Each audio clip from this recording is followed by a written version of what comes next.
So this annoying little cap here, we tried to get out using the bolt, and it's in so tight it ended up sort of dripping and breaking the bolt connector. So I think my next plan, I'm going to have to get a bit more brutal with this now, is to cut it down the middle maybe and then prise it out.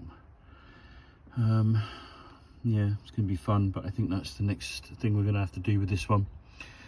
Right, let's get going. Combination of hoovering, dremeling, we've got it moving, and should be able to undo it now.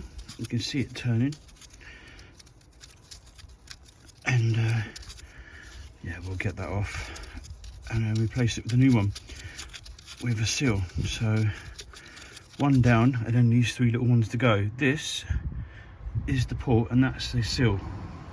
So this is the part, and this is the new part that comes with a new seal. Bit of a crazy design. Why on earth it's there, don't know, but hey ho, let's get the new one in. That's the new part in there, tightened up with a 22mm socket. Now we've got to work out how to get these ones out, these three, and replace those. The Febby part number, by the way, and you can see the Mercedes part number there, it looks like.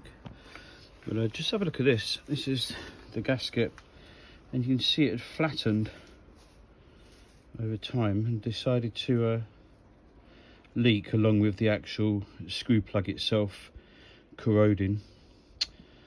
Yeah, I don't know why they're there, but hey ho, this one's replaced. Let's get on with the others. The Febby part for the little caps, there's no seal with it, which makes me think that maybe it's not an oil leaking thing.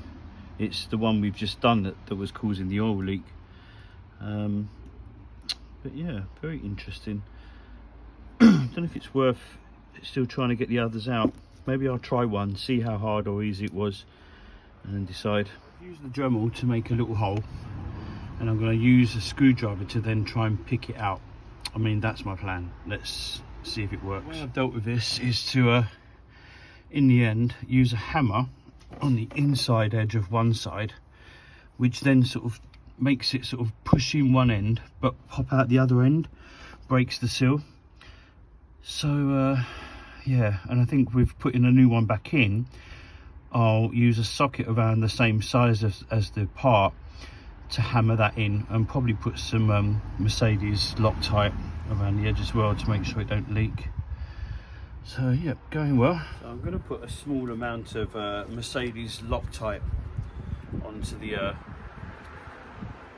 little cap, and then I'm going to use this socket, which is roughly about the same size, to hammer it down into the hole.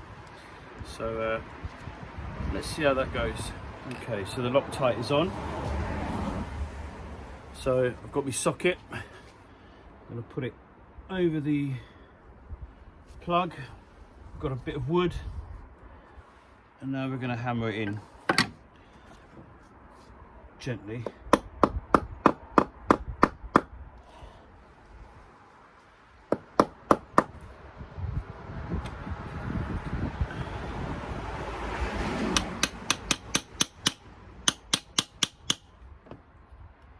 Make sure it's going in uniformly.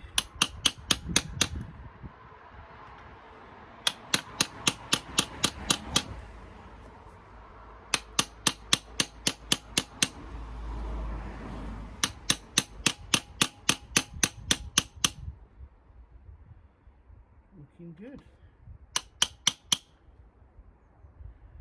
Right, now let's just clean off the residue. Make it nice and clean.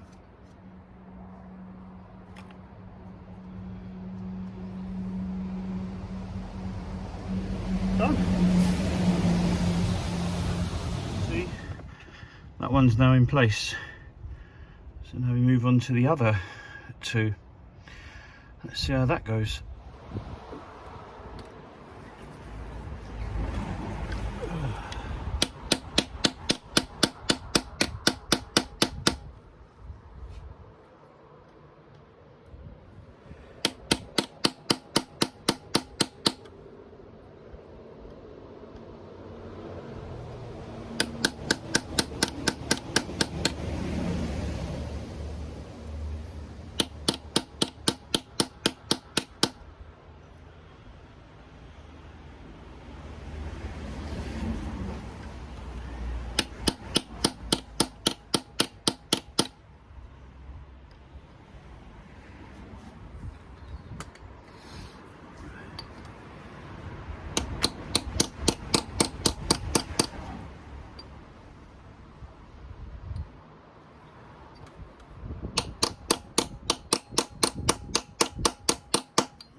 Got a second one now to pop, and we'll get that one out, clean it up, and replace. UK weather, it's decided to rain. Second one's in, so we've got one more to do, but as it's raining, I'm going to go and grab some food and have a rest from this, but going so well. So let's get this third and final one out. Hopefully same process, using the hammer on the edge, inside edge, flip it and then pull it out. So let's get going.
Got it to flip, and we'll grab that out and then put the new one in. That's it, repair done. All three of those plugs done and the screw one done. So yeah, it's all repaired, ready for the engine inlet, air inlet manifold to all go back in and everything all plugged in. I'm waiting on some new gaskets and also a throttle body gasket, a couple of other things. So once they've come in the post, we start putting all this back together again, hopefully when it's not raining, and start her up. And fingers crossed, this should be one clean, no leaking engine. Looking forward to that. Yeah, bit of an interesting job this one, but at least the repair's done now.